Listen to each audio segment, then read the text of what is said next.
마스크를 뺀다는 게 참 오랜만이네요. 안녕하세요.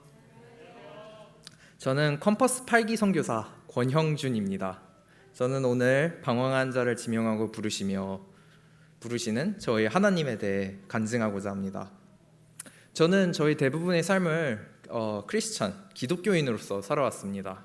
하지만 저는 세상을 밝히며 활활 불타오르는 그런 크리스찬이라기보다는 뜨뜻미지근한 타고 남은 잿불 같은 크리스찬이었습니다. 하나님을 믿는다고는 하지만 하나님이 내 삶에 관여하기를 원하지 않고, 하나님을 따른다고 하지만 하나님이 내 삶의 키를 잡는 것을 허용하지 않는 그런 크리스찬이었습니다. 하지만 하나님이 저를 위해 준비하신 미래는 이런 잿불 같은 삶이 아닌 타오르는 횃불과도 같은 삶이었습니다.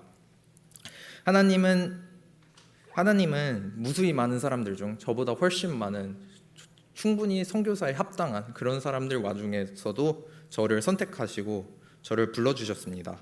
그리고 저를 선교사로서 택하셨습니다.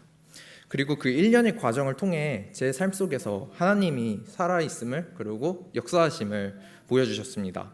때는 2019년 2월 초였습니다.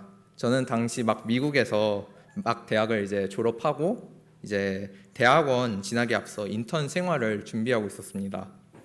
그리고 그날도 어느 날 같이 인턴 면접을 마치고 아주 편안한 마음으로 이제 집에 와서 쉬고 있는 와중에 저 멀리 태평양 건너 이제 이곳 한국에서 계셨던 어머니한테서 한 통의 전화가 왔습니다. 그리고 어머니는 저에게 매우 충격적인 말씀을 하셨습니다. 어머니가 말씀하셨습니다. 너희 아버지가 너와 함께라면 성경 공부를 받는 것도 좋을까 싶다는구나. 저는 이 말을 듣고 정말 놀라지 않을 수가 없었습니다. 저희 아버지는 자신의 주관과 판단이 매우 강하신 분이셨습니다. 그리고 늘 다른 사람에게 의지하지 않는 자율적인 판단과 그에 따라오는 책임을 늘 강조하셨기 때문입니다. 그런 아버지였기에 하나님의 판단을 전적으로 신뢰해야 하고, 또 하나님의 판단을 믿고 따라야 하는 신앙생활은 이해할 수도 없고 받아들일 수 없는 미지의 영역이었습니다. 그런데 그렇게 한결같은 태도로 신앙에 대하시던 우리 아버지가 갑자기 신앙에 관심이 생기고 또 한번 성경 공부를 받아보겠다고 하다니, 저는 이것이 진정 가능한 일인가 정말 놀라지 않을 수가 없었습니다. 여기에 혹시 가족분들 중에 신앙하지 않는 분들이 계신 분들이라면 아시겠지만, 이것이 너무나도 좋은 기회라는 것은 저를 포함한 모든 가족들이 다 알고 있었습니다. 하지만 저에게 있어서 갑작스러운 한국행은 매우 어려운 선택이었습니다. 저는 이제 대학을 졸업하고 인턴을 준비하고 있었고, 하필이면 이때 인턴 합격 통지서가 날라왔기 때문입니다. 요즘 세상에서 인턴 자리 찾고 일자리 찾는 거 정말 많이 힘들잖아요. 지금도 힘들지만 그때도 힘들었습니다. 저도 몇 번이나 떨어지고 또 몇 번이나 진짜 쓴맛을 본 후에 드디어 이제 합격한 자리였기 때문에 정말 많은 고민이 되었습니다. 만약 이번 인턴 기회를 놓치게 된다면 제가 앞으로 대학원에 들어가기까지 세워놓은 모든 계획들이 다 뒤로 밀리거나 또 아니면 무너질 수도 있는 그런 상황이었습니다. 어떤 길이 진정으로 옳은 길인지 몰라 한참을 고민하였고, 그래서 오랫동안 찾지 않았던 저희 하나님 앞에 나아가 기도하고 또 무릎 꿇고 제가 부디 옳은 선택을 하게 해달라고 간절히 기도드렸습니다. 그렇게 이틀째 되는 날, 저는 한국행 비행기를 타고 한국으로 급하게 귀국하게 되었고, 한국에서 아버지와 함께 매일같이 성경 공부를 하기 시작했습니다. 그리고 저는 이때 불가능을 가능케 하시는 하나님을 알게 됩니다. 성경 소리만 들어도 정말 진저리를 치시던 아버지가 하루도 빠짐없이 퇴근 후 성경 공부를 하게 되었습니다. 심지어 아침에 출근하실 때는 성경책을 직장에 챙겨가셔서 일하는 틈틈이 읽으시고, 또 집에 들어와서는 그 읽은 내용에 대해 저에게 질문을 하기 시작했습니다. 그리고 그런 아버지의 변화된 모습은 이제 다 타버려서 이제 잿불과도 같다고 생각되었던 저희 믿음에도 작은 변화를 일으켰습니다. 그리고 몇 주 후 저는 아버지와 함께 제가 지난 몇 년 동안이나 교회를 다니면서도 끊임없이 거절했던 침례를 받게 했습니다. 미국에서 한국으로 들어와서 침례까지, 와, 이렇게 전 침례를 받음으로써 모든 게 이제 하나님의 뜻대로 다 풀렸구나, 하나님의 뜻은 모든 것이 다 이루어졌고 이제 이것이야말로 모두가 원하던 행복한 결말, 해피엔딩일 것이다 라고 생각했습니다. 그리고 이제 저에게 남은 것은 이제 미국으로 다시 돌아가 다시 치열한 삶을 살아가는 것처럼 보였습니다. 하지만 하나님은 이제 막 신앙의 뿌리를 다시 내리기 시작한 저를 위해 또다시 선교사라는 큰 계획을 세우셨고, 한 목사님의 입을 빌려 저에게 컴퍼스 선교사라는 듣도 보도 못한, 저와는 전혀 어울릴 것 같지도 않은 직분에 대해 저에게 알려주셨습니다. 선교사라니, 이보다 저와 어울리지 않는 직책을 저는 당시에 생각할 수가 없었습니다. 우선 당시 저는 침례를 받은 지 이제 막 2주가 되던 무렵이었고, 성경 지식도 선교사가 되기에는 미천하였고, 또 이렇게 많은 분들이 저를 이렇게 빤히 바라보는 이런 자리에 서는 것도 매우 싫어했습니다. 그뿐만 아니라 만약 제가 선교사가 되어 하나님의 사업을 위해 1년이라는 시간을 온전히 헌납하게 된다면 제가 저희 미래를 위해 계획한 모든 1년의 계획들이 2년 혹은 3년까지도 미뤄지거나 혹은 제가 세웠던 모든 계획들이 물거품이 될 수도 있었습니다. 그렇기에 저는 이 부름을 단호하게 거절해야 된다고 생각했습니다. 하지만 말입니다, 아버지를 위해 미국에서 한국으로 나올 때 기도했던 것처럼 제가 부디 옳은 선택을 하게 해달라고 다시 한번 끊임없이 기도하다 보니 이런 생각이 문득 들더라고요. 일단 그래도 소개는 받았으니까 그래도 전화 일단 해보는 것은 맞지 않을까라는 생각을 하게 되었습니다. 그렇게 컴퍼스 담임 목사님에게 연락을 하게 됐습니다.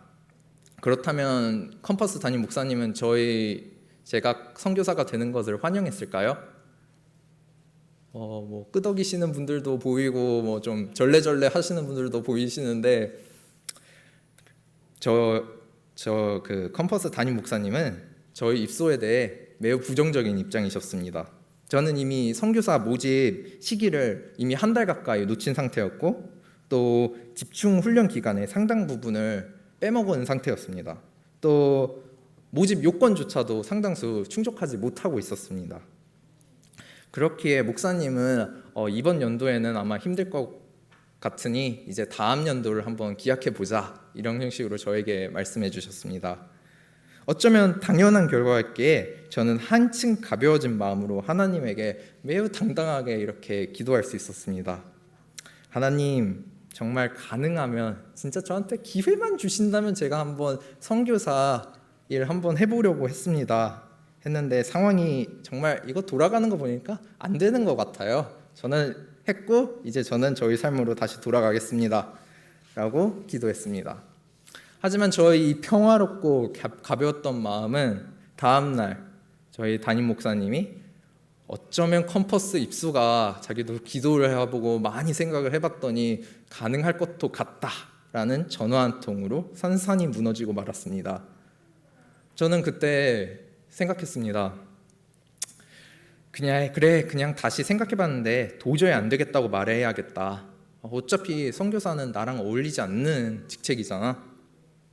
그런데 말입니다, 이때 제 마음을 붙잡은 것은 바로 이전에 제가 매우 가벼운 마음으로 했던 상황만 된다면 선교사로 봉사하겠다는 그 기도였습니다. 물론 절대로 안 될 거라는 확신에 차 있었기에 할 수 있었던 기도였지만 저는 도저히 제가 제 입으로 한 기도를 부정할 수 없었고, 그렇게 저는 당시 강화도에서 합숙 훈련을 하고 있던 컴퍼스 8기 선교사들과 합류해 정말 꿈에도 생각도 않던 선교사 생활을 시작하게 되었습니다. 솔직히 선교사 생활이 힘들지 않다는 말은 여기가 제 아무리 컴퍼스를 홍보하기 위해 나온 자리라고 해도 말하지는 못하겠습니다.